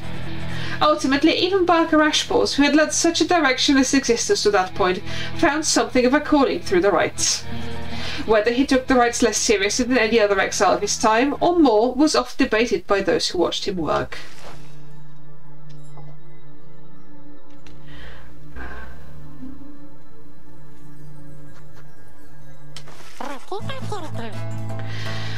Once the rites had ended, the Imtiza had a job to do, quite unlike most exiles trapped forever in the downside. the lone minstrel asked that he watch over the Black Wagon, which the Nightwings had used extensively for travel and for shelter all throughout their quest.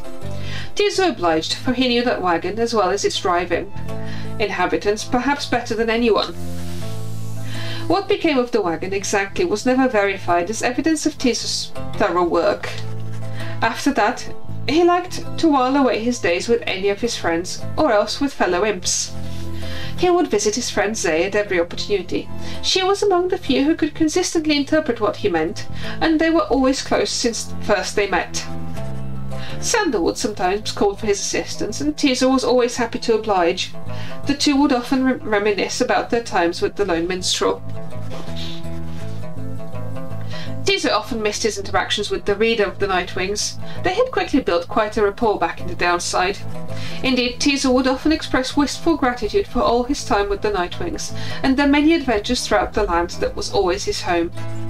Other than that, Tiso would sometimes help interpret for messenger imps relaying news to and from the Saurian Union. Despite having gained significant celebrity abroad, he never let it go to his head, and he would go fishing in the Sea of Solis at every single chance he got. Aww.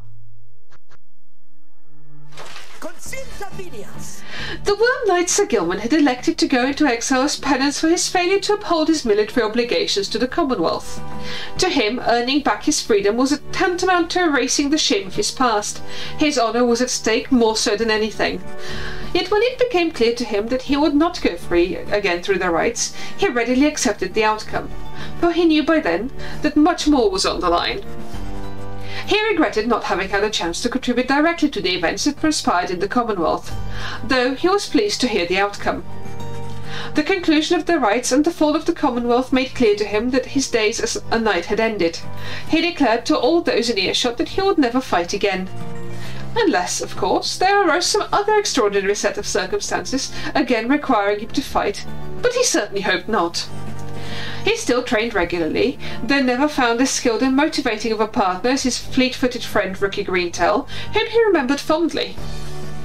From time to time he would seek guidance from one of his former comrades, Big Bertrude, much his elder and a wellspring of perspective on his life decisions. He wasted no time dwelling on his days under the leadership of Sir Deluge, his former commander. The other Worm Knights stayed well clear of him. Gilman never did return to his homeland of the Sea Dominion, and was content to lead a monastic life on a small residence in the hills. It was just high up enough to make him keep striving to conquer his fear of heights. Other than that, an intense daily training regimen, and the occasional visit from an old companion was more than enough to keep him optimistic and engaged. He knew by then that honour was not something to be won, but a contract with oneself to be renewed each day. Aww.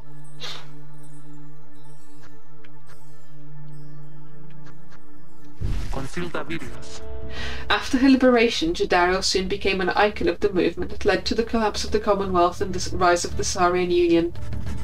Her military prowess and experience led to key victories in clashes against the Commonwealth loyalists. Each time she was able to subdue the opposition, avoiding lethal force. In the uncertain times that followed, Jadariel's seasoned expertise often came into play both in matters of security and of state. For instance, she conscripted and trained a team of volunteers in public safety. The community did not know what to make of such a cordial bunch at first, but soon came to value their service. They have stood for the people ever since, and we celebrate their founding day each year. Okay, she did something other than create cops. Good. She remained close with Hedwyn all through this experience, and they supported each other through their struggles many times.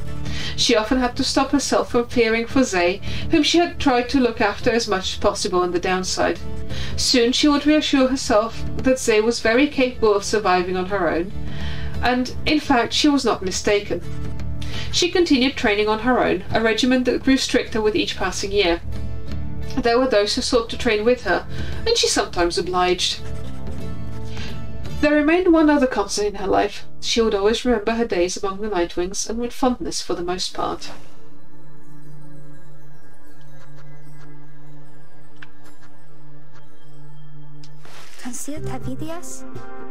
Long after the rites had ended, Zay admitted that she knew well before the fact that she would not be going home again.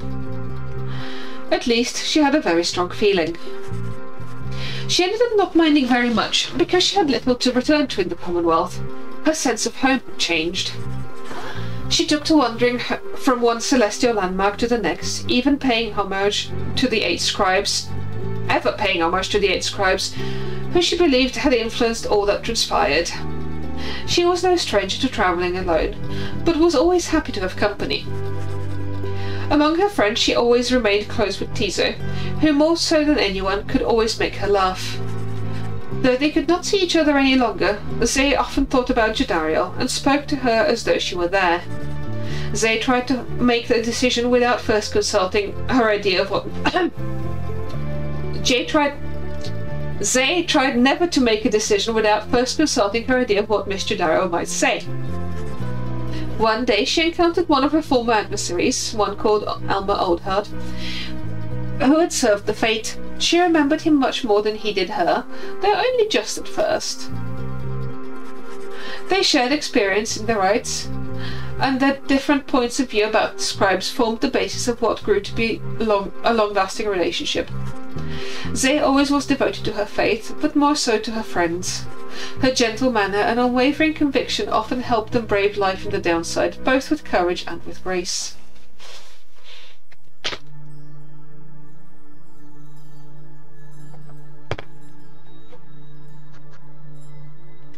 Consilta Vidias. After Ricky Greentail earned back his freedom, he returned to a lavish welcome ceremony in the Commonwealth, as was the tendency for liberated exiles. It was everything he could have hoped for, and soon he was well off, surrounded by luxury, and choosing between various exciting opportunities. However, he must have given in to his better judgment, as he did end up signing with Wolf at Sandalwood's revolutionary forces, as he promised. On the night of Scribe's return, inspired by the liberated exiles, the people of the Commonwealth demanded new leadership. Cast yourselves down, chant from the Scribe's return. Okay, so that's what we're calling it. Greentail kept busy barking orders to Volfred's agent as the situation grew tenser. He took rather well to leadership. When dawn finally came and it became clear that the Commonwealth that everybody knew would be no more, he realised many new opportunities awaited. He began quite a lucrative career for himself, manufacturing and selling replica merchandise inspired by the downside. His main struggle was to meet demand. An aspect of his conscience cautioned him against making light of such a thing, but the money was too good, and soon his family was as well off as he always said. One of his orders of business was to seek out one of his old companions, Pamitha Thane, to whom he took a liking during their quest for freedom. They bonded further over love of drink and supported one another through uncertain times that lay in store. Greentail always did his best to keep in touch with all his many friends, and knew that he owed his fortunes to them. He made a special point of staying close with the group of friends he came to know so well during his time with the Nightwings, wherever they were. They shared a special understanding that put even Greentail at a loss for words, sometimes. Aww.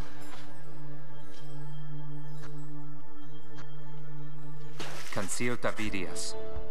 After his liberation, Hedwyn was instrumental in the events leading to the fall of the Commonwealth, and was vital to the outcome of the plan. He was the one who led the raid on the stronghold where the Archjustice Androboles IX was holed up when the fighting grew fierce. With him, then and thereafter, was one of the winged harps of the High Wing remnants, later then identified as Fikani Shang. Their bond was vital to the peace that followed. In all his days as a leader of the Saurian Union, Hedwyn oft confided in his friend Jadariel. Despite her intense manner, there was no one whom he trusted more in times when circumspection was required. Hedwyn would often think back about the vow he made at the beginning of his quest for freedom.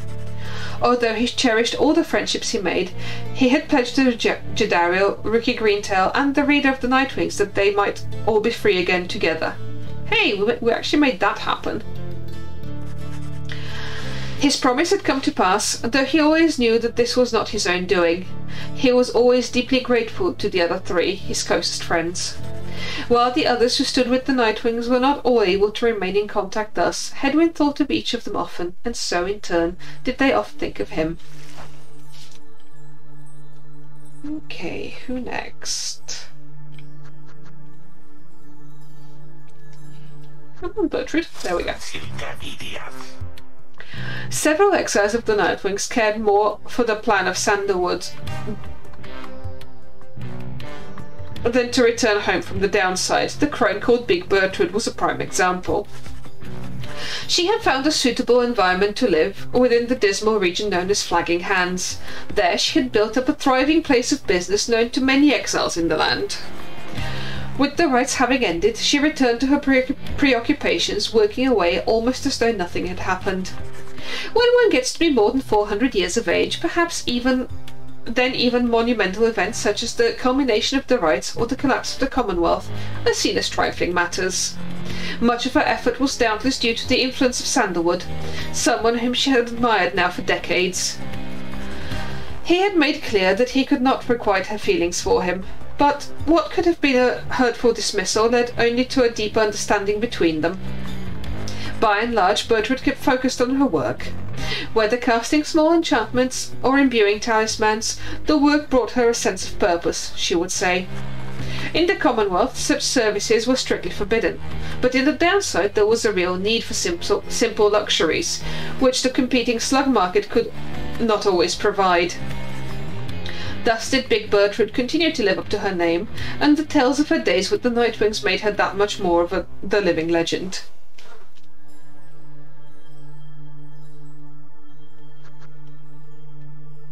Islak! After her liberation, Witch of Malthy fled to her native home in the southern bogs, rejecting all festivities and honours she could have received. She was never seen again during the events that transpired in and around the Commonwealth. Some of those with knowledge of the rites and the legends of the downside suggest she willingly cast herself back into exile to be closer to Islak. Other rumours suggest that her obsession with pyromancy and the dark arts ultimately consumed her. If she lives, for her kind are able to live for many centuries, there is no telling where. Her repeated threats of the return of Islak were thoroughly investigated and no credence was found to any of her claims. Aww, I'm slightly disappointed by that.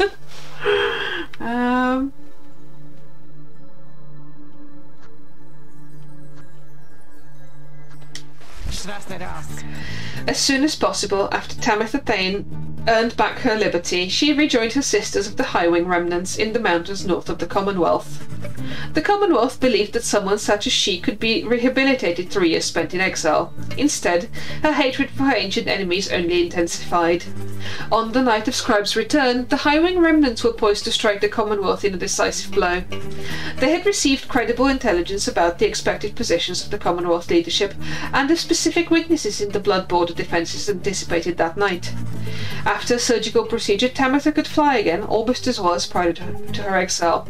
She insisted on spearheading the attack with a squadron of the Harp's finest. They descended on their foes exactly as planned. The chaos that had risen in the streets of the Commonwealth that night made for an optimal diversion. Nonetheless, the battle took its toll. Many of Tamitha's sisters fell. She herself sustained many grievous wounds, but ignored them all and fought with a terrible fury. By dawn, the leaders of the Commonwealth had been eliminated, and Tamitha was limping back toward the mountains. She would never fly again. Soon after the fall of the Commonwealth, Tamitha attended a debriefing in which her blood sister Pamitha was also in attendance. Tamitha was very sceptical that Pamitha would have played a beneficial role in the preceding events and lashed out at her. Pamitha made no attempt to elude the attack and was struck full on. This cost Pamitha the use of her right wing. Yet, after she recovered, she shrugged the incident aside and said maybe they could call it even now. From that point on, the Blood Sisters kept a formal distance but were cordial with each other. After the rise of the Tsarian Union, Tamitha Thane continued to serve as flight tactician and remained respected and feared even among her kind. However, without the war to wage, she grew more distant even than usual. Those closest to her surmised that her inability to reconcile with her blood sister was at the heart of this, though for her part Tamitha never once admitted any such weakness. Consilta videas. After regaining her freedom, Pamela Thane found herself in a difficult position. Having once betrayed her people of the High Wing remnants, she knew that she would not be welcome in her native home. She did not trust the Commonwealth either. Instead, she found her place among Volfred Sandalwood's agents, who were busy doing their part to fulfill the plan. The plan took certain unexpected turns, but in the end resulted in the outcome Sandalwood had envisioned. It was fortunate that the High Wing remnants arrived when they did on the night of Scribe's return. However, Pamita denied any involvement with or foreknowledge of this. Afterward, Pamita played an active part in negotiating terms between the High Wing remnants and the new nation that would become our Saurian Union. Her previous attempts at something of the sort led to her exile. She must have felt some satisfaction to succeed this time round. Sometime later, Pamita had an unexpected run-in with Rookie Greentail, with whom she had spent a fair amount of time while travelling with the Nightwings. Under these new set of circumstances, it turned out the two had more to talk about and rather more in common. They would often put to test which one was able to outdrink the other. It is unclear as to which one of them prevailed in that contest in the end. One day, Pamita received an invitation to return to the High Wing remnants, where she was to be fully pardoned. That was where she ran into her blood sister Tamitha for the first time since their exile. Their reunion was not as amicable as Pamita might have hoped, and Tamitha, still resentful of their history together, turned violent. Pamita would later brush aside the incident, though always had an injury to show for it. Yet from that point on, the blood sisters were back on speaking terms, at least for the most part. Later, when asked, Pamita Thane admitted she felt as though she had no home to call her own. This was during an interview conducted amid an extensive trip abroad, for she had travelled thousands of leagues beyond the bounds of the Saurian Union. Pamita continued to journey thus, citing that it reminded her of when she was younger and could fly unfettered.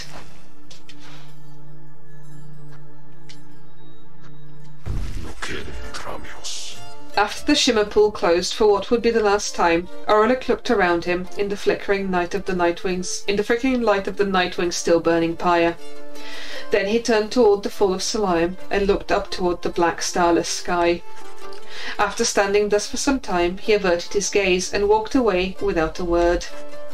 Orlick had relinquished his freedom of his own free will. Perhaps, in realizing this, he saw no reason to remain there on the sacred mountain. For many moons he wandered the downside alone. Eventually, however, he would reunite with the exiles he stood with as the true Nightwings, for they each cared for him. The one he called the Shadow of the False Nightwings was someone whom he thought about at times.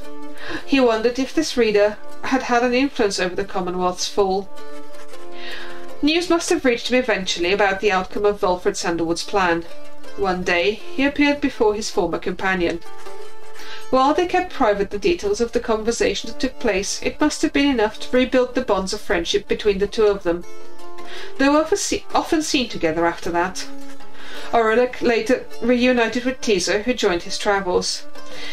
It was much like olden times in that regard, and the imp always enjoyed his company. Still, in the Saurian Union, no one remembered the former chief physician who had fallen into exile decades prior. No one knew just how close he came to altering the outcome of final liberation rite, and thus perhaps to altering the course of history.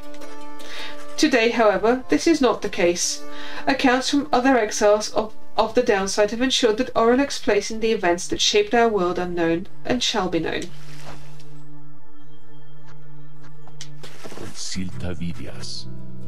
When the cycle of the rite ceased turning, Volfred Sandalwood turned toward the starless sky and closed his eyes and prayed. It was all that he could do at that stage of the plan. He aspired to assemble with liberated exiles representing each of the 8 largest ethnic groups composing the population of the Commonwealth. They would stand together as a vision of the 8 scribes returned, inspiring the masses to embrace an older set of values from before the Commonwealth had tightened its grip. With the rites ending sooner than expected, this ideal scenario became impossible. Sandalwood's own freedom, for instance, was now forfeit, yet the plan did have contingencies. Word reached him that, on the night of Scribe's return, several of his fellow liberated Nightwings stood together, and their voices echoed through the streets. It was vital to Sandalwood that this stand against the Commonwealth be peaceful in its nature, but this proved to be untenable, especially after the High Wing remnants appeared. There was speculation that their well-timed assault may not have happened by coincidence, though Sandalwood denied any involvement and regretted the bloodshed. Nevertheless, the main thrust of the plan had been achieved. Sandalwood kept busy after that as much as possible, providing counsel from afar to those who would be at the forefront of the birth of the Saurian Union. Of course, being stranded in the downside meant that there was only so much he could do. Resting assured that the future of the nation was in capable hands, he turned his attention to the remaining exiles of the downside. They might never return to that new nation, but at least they could experience its triumphs and its struggles in some vicarious way. So he took to his old work, writing and printing. As literacy began to spread again through the Saurian Union, so too did exiles of the downsides take to it. For his part, Sandalwood helped to teach as many as he could. More than that, he provided the material to read a semi-annual report about the latest events both in the Saurian Union and the downside. This periodical gave many exiles something to look forward to. One of his allies in all this was the imp Tizo, with whom he travelled all across the downside. Sandalwood often cited Tizo as the wellspring of his own enthusiasm for a brighter future. Such was the creature's spirit. He enjoyed exchanging letters with the reader of the Nightwings, who kept him well abreast of how their other comrades and the fledgling nation fared. It is said that at some point he made amends with his old one-time friend Orlick, with whom he clashed during their days as exiles. After that, they seldom travelled separately. As Volfred Sandalwood gained more fame throughout this land for all his sacrifices and his contributions, it is said that he remained steadfast about two things. The first was that the cause itself ought to remain in focus, the freedom that the people had achieved. It was a gift to be cherished, a set of values that needed to be nurtured. The second point he made was that he himself had little to do with the outcome. He would often praise the exiles of the Nightwings who had stood with him, each in turn, by name. He never forgot any of them. One day, to commemorate his birthday, the people of the Saurian Union unveiled a monument depicting him and the Nightwings as imagined in their prime. While Sandalwood did not learn of it until much later, it is said that he was moved to tears then by the gesture. It has since ensured that those of us with memories more fallible than that of Sandalwood likewise remember the achievements of his fellow former exiles and our cause. It's got to be a real nightmare keeping the amount of possible outcomes manageable while still giving enough of an impression of endless outcomes. I think I have heard the number of endings that this game has, and it is ridiculous, and I can't remember what it is, but I do know that it is ridiculous. It is an interesting accomplishment of writing. After the cycle of the rites ceased turning, records of what happened to the Black Wagon of the Nightwings became inconclusive and contradictory. Some accounts suggest that the exiles of the Nightwings who remained in the downside continued to make use of the Black Wagon as their place of shelter and their means of travel. However, there is no record of what happened to the wagon's contents, such as the Book of Rites or the Beyond the Crystal, said to be haunted by the apparition of Sandra the Unseeing. One possibility is that, when the lone minstrel took his leave, he took the Beyond the Crystal with him, for he was thus obliged.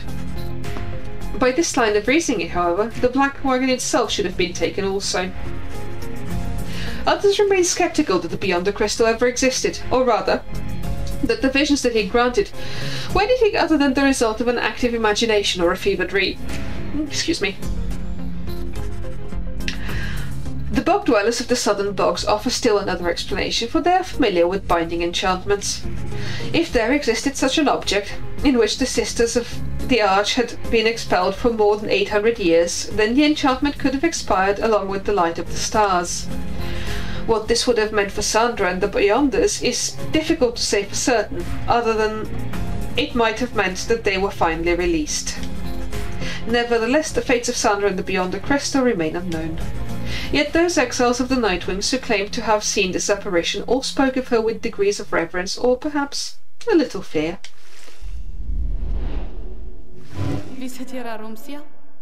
Can you believe this, reader? Honestly. Sandra has appeared before you, as well you can see. They're so far from the mark with all this nonsense, I want to laugh. In fact, here goes. She laughs. She's referring to the account of her. You said she does not care for it. Well, let them gossip all they like. I merely wish that they would mention you, at least in passing, when next they are at it. Though they shall never know even the half of it, shall they? Sandra seems irritated by the incomplete account of what happened to her. Reassure her, humour her, remain silent. Humour her. You indicate to Sandra that the real truth of what happened between you would perhaps make too lascivious a tale to be told in such a format.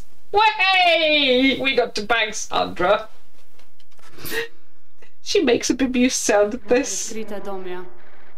Perhaps that story ought to get out then. To think that they would go to all the trouble to make literacy accepted once again, only to print such drivel. Anyway, let us keep going, lovely reader. We know the truth of it, that is what matters. She fades into the beyond the crystal for now, and you tuck it away safe.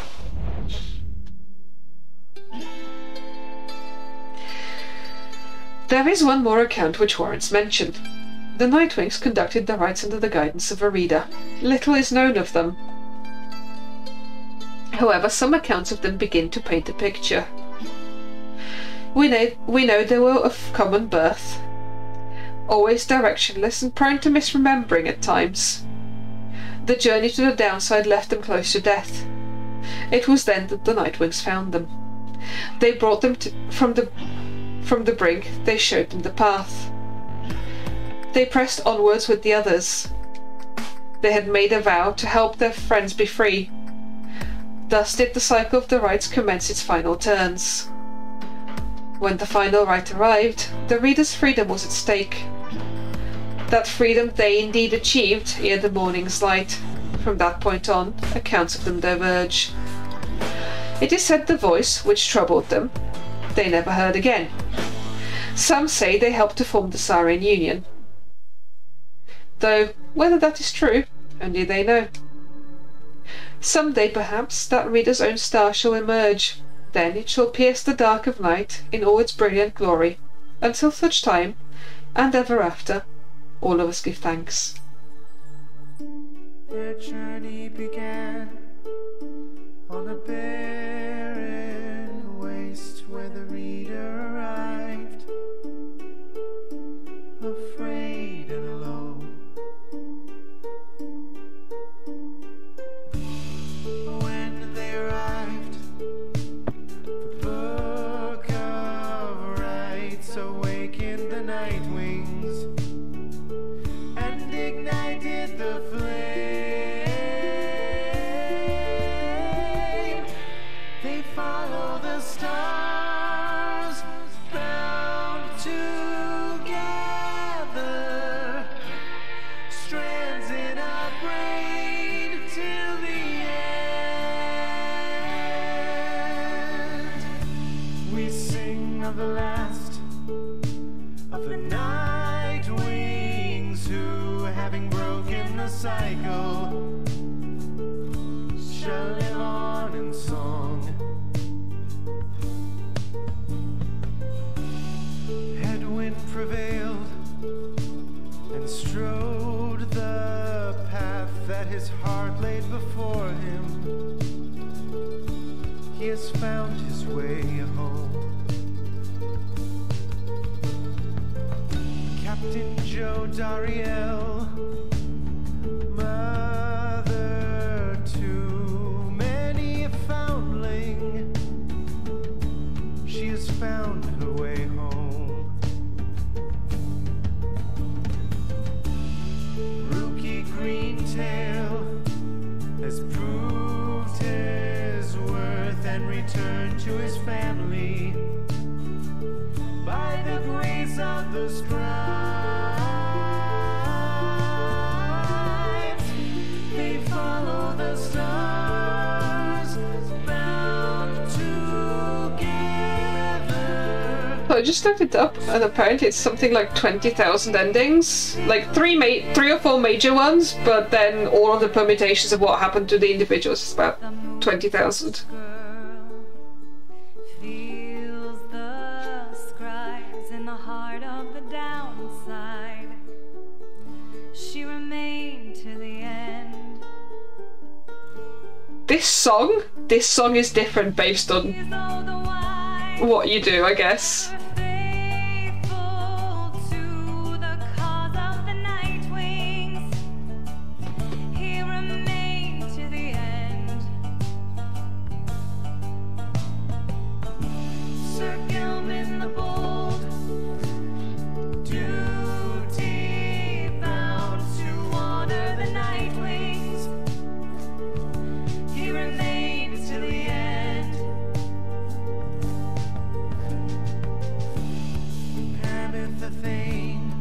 It is a neat bit of mixing. The scribe seeking only forgiveness.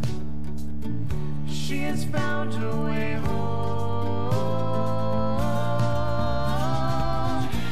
They follow the stars bound together.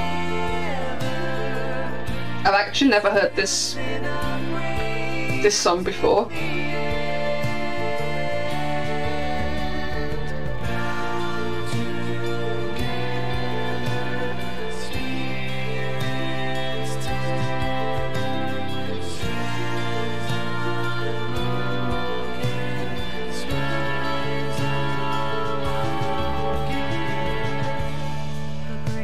Logan Cunningham does all the voices. Wolfred Sandalwood saw his plans turn to action.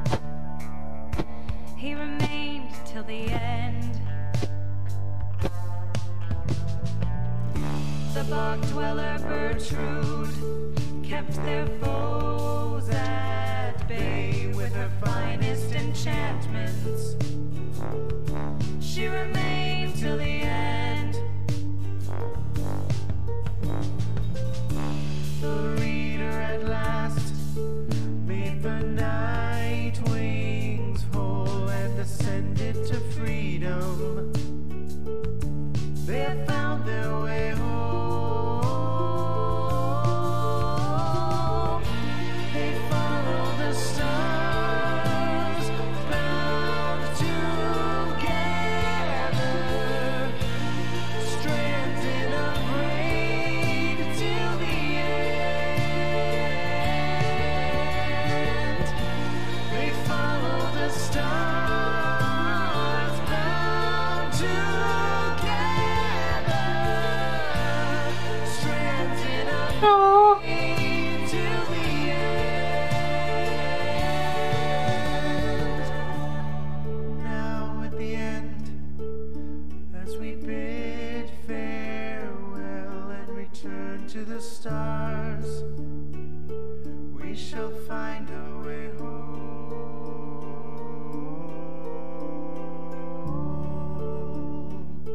We shall find our way home.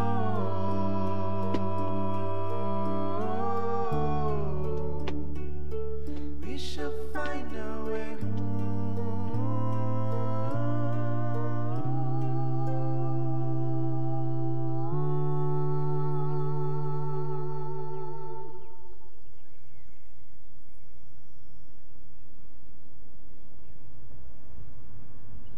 Ooh, what's this?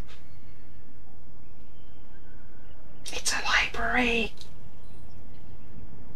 Chat, it's a library.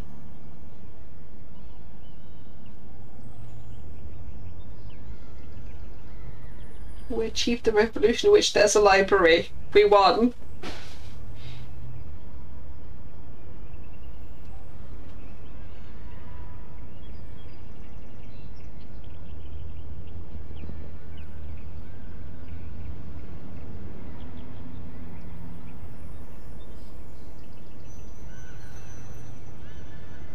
The end.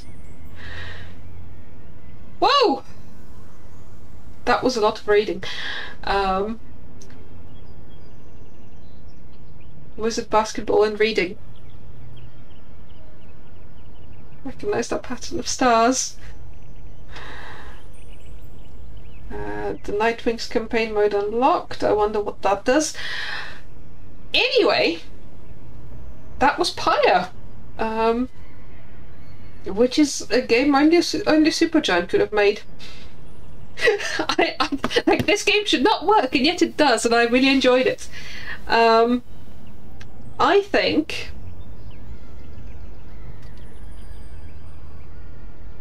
I'm not going to do anything else tonight. I might babble for a little while, and then call it soon. Because despite us saying, oh, this will not take 3 hours, it has actually taken 2, because I've insisted on reading out everything.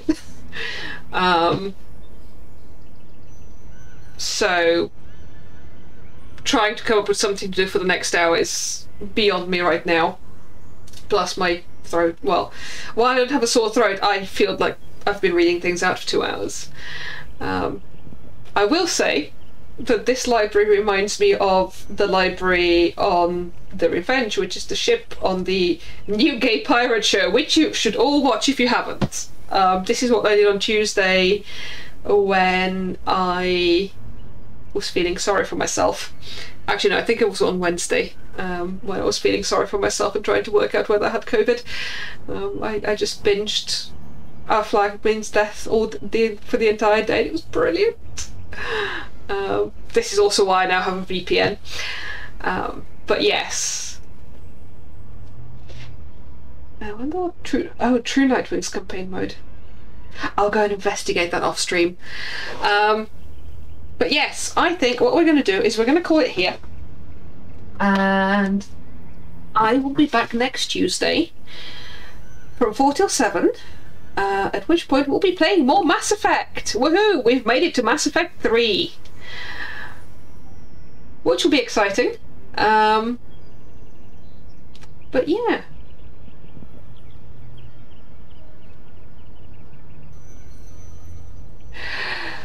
I'd maybe have just enough time to leave Earth in ME3. Yes, but that would be a bit of an emotional whiplash. So, that's not. I feel like that very nice calming credit scene and song and these beautiful visuals are probably a good place to end it for tonight. Next week we'll be back to 3-hour streams and to Mass Effect. Oh, the other thing I'm doing is this Sunday, I think from 6 till 7, I'm going to be on Consent Academy's Twitch stream talking about consenting games, probably, or whatever else we decide to talk about. So if you want to come and hang out and check that out, that'd be lovely. I think I've linked to them on my profile on Twitch. It's one of my like recommended streamers or whatever it's called. So yeah, come and hang out. In good news, ME3 can absolutely still stir many emotions in me, so prep for that. Oh, excellent, yes.